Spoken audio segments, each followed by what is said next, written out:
నమస్తే, నేను Roja. Welcome to Raj news. ఆయన నియోజకవర్గానికి ప్రముఖుడు.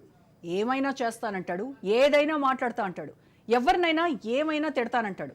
ఒక వ్యక్తిపై ఉన్న కోపంతో కులం మొత్తాన్ని దూషిస్తాడు. నోటికి అడ్డు అదుపు లేకుండా మాట్లాడటంలో ఆయనకు ఆయనే సాటి. షాద్నగర్ ఎమ్మెల్యే వీర్లపల్లి శంకర్ హద్దు పద్దు లేకుండా ఇష్టం వచ్చినట్టు నోటికి పని చెప్పారు. ఓ కమ్యూనిటీని ఉద్దేశించి అతి పరుషమైన భాషను ఉపయోగించారు.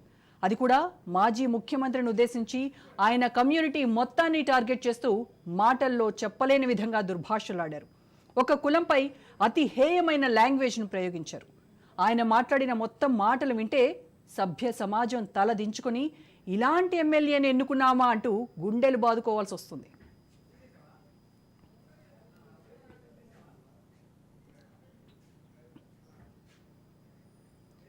ఈ ప్రపంచంలో అత్యంత ప్రమాదకరమైన ఆయుధం ఏదైనా ఉందంటే అది నాలుకే. అందుకే విజ్ఞులు ఎప్పుడూ నాలుకను అదుపులో ఉంచుకోమని హితవు పలుకుతారు. ఎక్కడా నోరు జారకూడదని, నోరు జారితే పాతాళంలో కూరుకుపోవడం ఖాయమని హెచ్చరిస్తారు. కానీ కొందరు నాయకులకు, అందున ప్రజల చేత ఎన్నికైన ఎమ్మెల్యేలకు మాత్రం తాము ఏం మాట్లాడుతున్నారో కూడా తెలియకుండా సోయి లేకుండా మాట్లాడేస్తున్నారు. నోటికి ఎంతొస్తే అంత చెలరేగిపోతున్నారు. బాధ్యత లేకుండా, సామాజిక స్పృహ లేకుండా ప్రవర్తిస్తున్నారు. కులానికి సంబంధించి ఎమ్మెల్యే మాట్లాడిన వీడియో మొత్తం రాజ్ న్యూస్కు చిక్కింది. అయితే ఎంతో బాధ్యతగా మసలుకుంటూ జర్నలిజం విలువలను అనుక్షణం పాటించే రాజ్ న్యూస్ సంయమనం పాటిస్తూ ఆ వీడియోలోని కొంత భాగాన్ని మాత్రమే ప్రజల ముందుంచుతోంది. అది కూడా ఎవరిని హర్ట్ చేసే ఉద్దేశంతో కాదు. బాధ్యత గల ప్రజానాయకుడు, ప్రజలకు మార్గదర్శిగా ఉండాలని ప్రజలంతా కోరుకునే నాయకుడు, రాజ్యాంగం మీద ప్రమాణం చేసి చట్టసభల్లోకి ఎంటర్ అయిన నాయకుడు అంత హీనంగా మాట్లాడాడు కాబట్టే ఆ కొంత భాగాన్ని ప్రసారం చేస్తున్నాం. వెల్మ కులస్తులం ఇవ్వాల కూడా చెప్తున్నా, మళ్ళా నేను వాడొద్దు కానీ ఈ వెల్మన మీరు ఖబర్దార్ ఇప్పటి నుంచి నడవనీయరా. ఒకవేళ ఇటువంటి కుట్రలు పన్నితే రాష్ట్ర ముఖ్యమంత్రి తెలియకుండా కూడా మేం కాంగ్రెస్ నాయకులము, బలమైన నాయకులం ఉన్నాం. మేము కూడా బయటకు వస్తే మీ భాషింగాలు కడతాం, మీ ఇప్పుడు భాషింగాలు విమానాలు మోగుతాయి చెప్తున్నా. ఈ వెలమన పని మాత్రం పక్క పడతాం. ఇంకా ఎక్కువ చేస్తే మేమే డైరెక్ట్ గా చెప్తున్నా. నేను షాద్నగర్ ఎమ్మెల్యే చెప్తున్నా, నేను కూడా డైరెక్ట్ గా భౌతిక దాడులకు తయారున్నాను. మీకు వాళ్ళ వెల్మ కులస్తులం ఇవ్వాల కూడా చెప్తున్నా, మళ్ళా నేను వాడొద్దు కానీ ఈ వెల్మన మీరు ఖబర్దార్ ఇప్పటి నుంచి నడవనీయరా. ఒకవేళ ఇటువంటి కుట్రలు పన్నితే రాష్ట్ర ముఖ్యమంత్రి తెలియకుండా కూడా మేం కాంగ్రెస్ నాయకులము, బలమైన నాయకులం ఉన్నాం.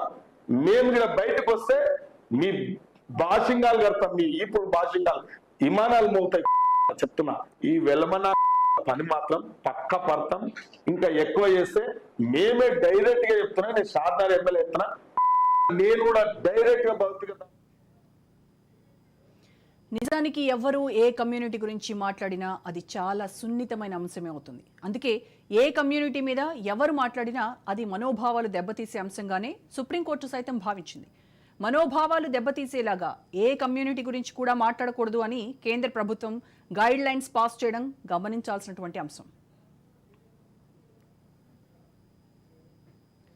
అందుకే కమ్యూనిటీ గైడ్ లైన్స్ పట్ల రాజ్ న్యూస్ మరింత జాగ్రత్త వహిస్తూ వార్తలను టెలికాస్ట్ చేస్తోంది. కానీ ఇంత దిగజారిపోయిన బజారు భాష మాట్లాడింది ఏ బజారు మనిషో కాదు. కాబట్టి ఒక బాధ్యత గల ఎమ్మెల్యే అనేది ప్రజలందరికీ తెలియచేయడమే ఇక్కడ రాజ్ న్యూస్ ఉద్దేశం. బజారు మనుషుల స్థాయికి కూడా సరిపోని వ్యక్తి చట్టసభల్లో ఉంటే ఎలా ఉంటుందనేది ప్రజల ముందు ఉంచడమే మా రాజ్ న్యూస్ లక్ష్యం. బాధ్యత గల ఒక పార్టీ ఎమ్మెల్యేగా ఉన్న వీర్లపల్లి శంకరణ అనేది వెనుకబడ్డ ప్రజల సంఖ్య ఎంత ఉందో తెలుసుకొని వారికి అందించాల్సిన సంక్షేమం కోసం తీసుకున్నటువంటి ప్రోగ్రాం. అయితే కులగణన చేస్తూ ఆ పార్టీ అధినేత రాహుల్ గాంధీ కులాన్ని ఎవరైనా అడిగితే ఎలా ఉంటుందో ఆ పార్టీ ఎమ్మెల్యే ఆలోచించుకోవాల్సిన అవసరం ఉంది. రాహుల్ కులమేంటో ముందుగా తెలియచేయాలన్న అంశం అక్కడక్కడ చర్చకు వచ్చినందుకే కాంగ్రెస్ నాయకులు సైలెంట్గా ఉండిపోయారు. అలాంటిది ఒక మాజీ ముఖ్యమంత్రిని టార్గెట్ చేస్తూ ఆయన కులం మొత్తం మనోభావాలు దెబ్బతీసేలా నోటికి పనిచెప్పడం ఏం సంస్కారం అనే చర్చ ఇప్పుడు జనంలో నడుస్తోంది. ఇవాళ ఒక కులాన్నే లేపేస్తానంటూ రంకెలు వేస్తున్న ఎమ్మెల్యే భవిష్యత్తులో ఇంకేం మాట్లాడతారో మనం ఊహించగలమా? సభ్య సమాజంలో ఇలాంటి వ్యక్తులు వచ్చే రోజుల్లో తమ రాజకీయ మనుగడ కోసం ఏం చేసేందుకైనా ఏం మాట్లాడేందుకైనా వెనకాడరని తాజా వ్యాఖ్యలతో అర్థమవుతోంది. ఇలాంటి ఎమ్మెల్యేలు ఏ సమాజానికైనా సరే ప్రమాదకరం. ఇలాంటి వ్యక్తులు ఏ ఎండకు ఏ గొడుగు పడతారో తెలియంది కాదు. తక్షణం ఇలాంటి వ్యాఖ్యలను బంద్ చేయాలి. కులాల మధ్య చిచ్చు పెట్టద్దు. వ్యక్తులపై ఉన్న కోపాన్ని కులం మొత్తానికి ఆపాదించొద్దని మాత్రమే రాజు న్యూస్ చెప్తోంది.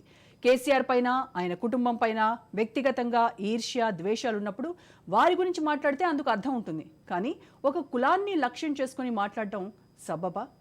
రైట్, దీనిపైనే మనతో మాట్లాడడానికి దివాకర్ రావు గారు, all India Velama association vice president మనకి అందుబాటులో ఉన్నారు లైవ్లో. అలాగే ఎంవీఆర్ మూర్తి గారు, వెలమ ఫౌండేషన్ చైర్మన్. మరి ఇద్దరితో మాట్లాడి వాళ్ళ ఒపీనియన్ తీసుకుందాం. నమస్తే అండి దివాకర్ గారు, మూర్తి గారు. నమస్తే అమ్మా. నమస్తే.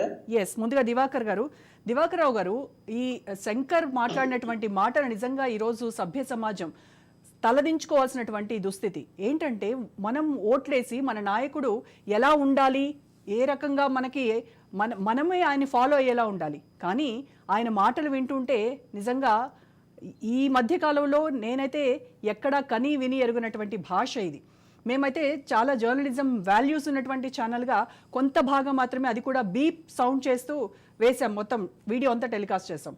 సో మీరు ఈ వ్యాఖ్యలపైన ఎలా స్పందిస్తారు? అంటే ఒక కమ్యూనిటీని బేస్ చేసుకుని ఒక వ్యక్తిగతంగా ఎవరి మీదైనా కక్ష ఉంటే వాళ్ళ పేరు పెట్టుకొని మాట్లాడడం వేరు, వాళ్ళని విమర్శించడం వేరు. కానీ టోటల్ కమ్యూనిటీనే ఈ రకంగా దూషించడం ఎంతవరకు కరెక్ట్?